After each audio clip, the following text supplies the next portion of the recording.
Assalamualaikum warahmatullahi taala wabarakatuh. Wahai saudaraku, mari subscribe, like, comment, and share channel kami. InsyaAllah menjadi amal jariah buat antum sekalian. Assalamualaikum warahmatullahi taala wabarakatuh. Alhamdulillahirabbil alamin. Wassalatu wassalamu ala asyrafil anbiya'i wal mursalin wa ala alihi wa ashabihi ajma'in. Amma ba'du. Saudara-saudariku dimanapun Anda berada, Ramadan sudah melewati 10 hari pertama. Apakah kita yakin puasa dan sholat tarawih kita diterima oleh Allah Subhanahu wa ta'ala? Sungguh harapan kita, saudara-saudaraku, puasa kita, ibadah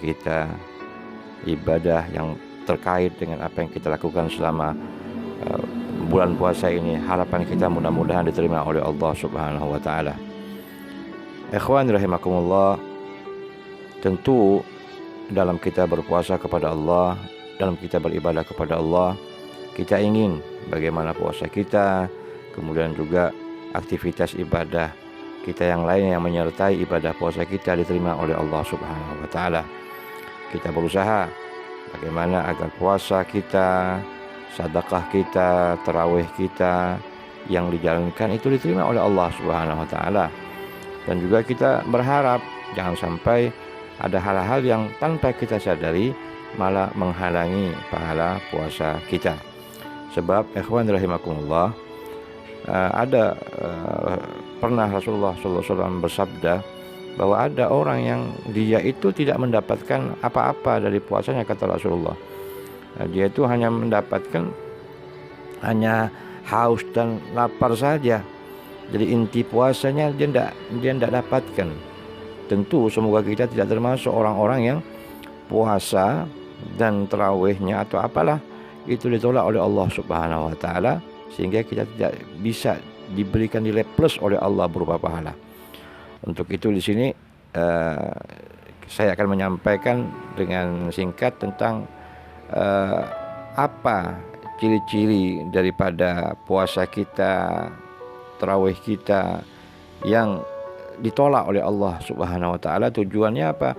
Tujuannya agar kita bisa mawas diri, bisa menjaga jangan sampai hal tersebut ada pada diri kita. Ikhwan rahimakumullah, ada satu hadis yang mungkin hadis ini menjadi satu ibrah bagi kita untuk kita berhati-hati dalam melakukan aktivitas ibadah puasa kita.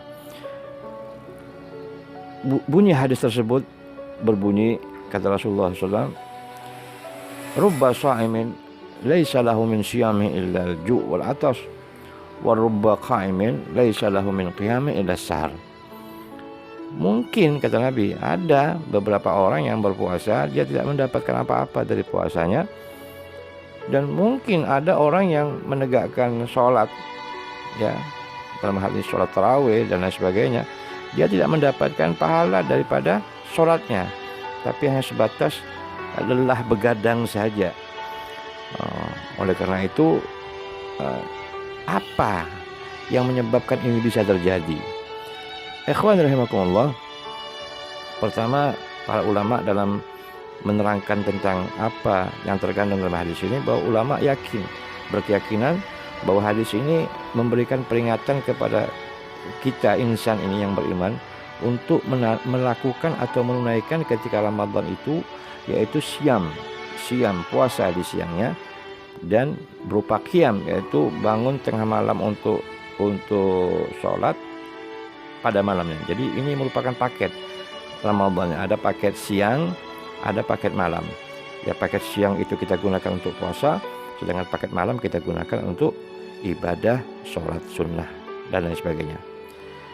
Kemudian para ulama tersebut mencari-cari apa yang menjadi sebab problematika yang terjadi, kenapa kok dua hal ini bisa ditolak oleh Allah Ta'ala.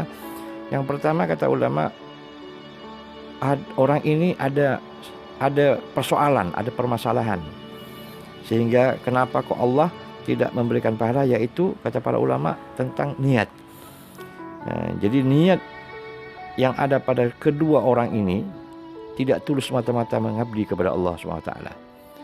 Nah, jadi di antara mereka ini diduga kuat mereka ini bermasalah dalam ketulusan niatnya. Sebagaimana kita ketahui, saudara-saudaraku sekalian, bahwa seluruh amal ibadah dalam Islam ini akan dinilai baik atau enggak baik itu tergantung pada motivasi hatinya, tergantung pada niatnya. Bagaimana ibadah itu bisa diterima oleh Allah SWT, ya bagaimana ketika ketulusan niat yang ada pada orang tersebut itu sampai di mana. Disitulah Allah akan memberikan pahalanya. Karena dalam satu dikatakan innamal a'malu binniyah, kata Rasulullah SAW. Sungguh seluruh amal ibadah itu akan dibatasi penerimaannya di sisi Allah berdasarkan pada niatnya. Apakah ditujukan semata-mata karena Allah atau dibelokkan bukan sebagai pengabdian tetapi mengikuti tren, sehingga dia tidak bisa menikmati puasanya, tidak bisa menikmati tarawihnya. Dia ingin bagaimana ketika dia berpuasa, bagaimana adzan maghrib itu kapan masuknya, ingin cepat gitu. Begitu juga ketika dia melakukan sembahyang tarawih, bagaimana sembahyang tarawih itu bisa cepat selesainya. Sehingga ada sebagian daripada kita yang memilah-milih mana yang sembahyang tarawihnya itu lebih cepat atau jumlah rakaatnya yang lebih dikit. Nah, dia di situ. Jadi mengikuti tren. Nah, tipikal manusia yang seperti ini yang bisa menahan, ya, atau bisa mengurangi, bahkan bisa tidak mendapatkan apa-apa dari apa yang dia kerjakan daripada puasa dan sholatnya. Jadi yang pertama kata para ulama, tipikal manusia ini kenapa kok ditolak amal ibadah? Karena niat, ketulusan niatnya tidak semata-mata karena Allah. Itu yang pertama. Yang kedua, yang mungkin mengakibatkan orang tersebut tidak diterima pahala puasanya dan pahala qiyamnya di waktu malam, yaitu dia ini terlalu mengakomodasi hal-hal yang bisa merusak puasa itu sendiri. Jadi bukan niat, tetapi ada hal yang dia tanpa sadari melakukan sesuatu yang bisa merusak pahala itu. Jadi jelas bahwa kita ini dalam hal berpuasa sudah ditegaskan bahwa bagaimana kalau kita berpuasa ini melatih seseorang itu untuk bisa menjadi puasa tadi untuk bisa menjadi perisai, mencegah dia dari perbuatan yang tidak baik.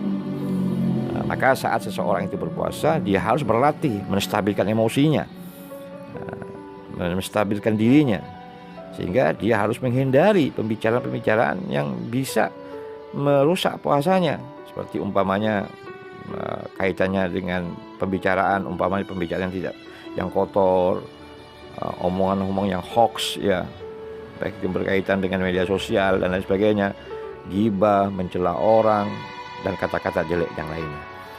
Jangan berlaku hal-hal yang tidak pantas.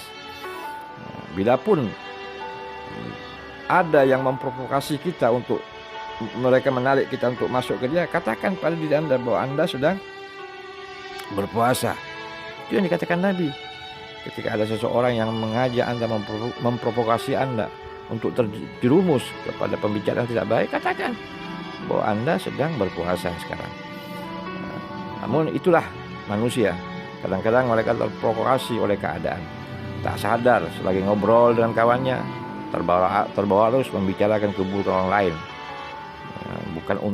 Jadi puasa yang dia lakukan bukan untuk memperbaiki diri, malah membantu teman-temannya dari sifat-sifat buruknya, menjelek-jelekan orang lain dan lain sebagainya. Malah ada juga bukan kita yang terprovokasi oleh teman kita, malah ada dari kita ini juga menjadi bahagian dari agen untuk memprovokasi. Nah, ini hal-hal yang seperti ini yang dapat menodai amal ibadah puasa kita. Nah, jadi jelas apa dikatakan Nabi ini, jadi hati-hati kita dalam melakukan ibadah puasa dan hal yang berkaitan dengan puasa, aktivitas puasa, jaga terutama di dua hal ini, yaitu bagaimana kita niat kita betulkan. Yang pertama harus semata-mata karena Allah Ta'ala, dan yang kedua yang harus kita perhatikan adalah bagaimana kita menjaga emosi kita, menjaga jangan sampai kita termasuk bagian orang-orang yang memprovokasi sehingga kita masuk ke dalamnya untuk dengan tanpa kita sadari kita menjelek-jelekkan orang, melakukan pembohongan dan lain sebagainya. Mungkin ini ikhwan rahimakumullah apa yang dapat saya sampaikan pada kesempatan kali ini. Mudah-mudahan bermanfaat. Assalamualaikum warahmatullahi taala wabarakatuh. Terima kasih telah menonton video kami. Support channel kami terus dengan Anda klik subscribe, like, comment, and share agar kami semangat terus update konten-konten dakwah selanjutnya. Wassalamualaikum warahmatullahi taala wabarakatuh.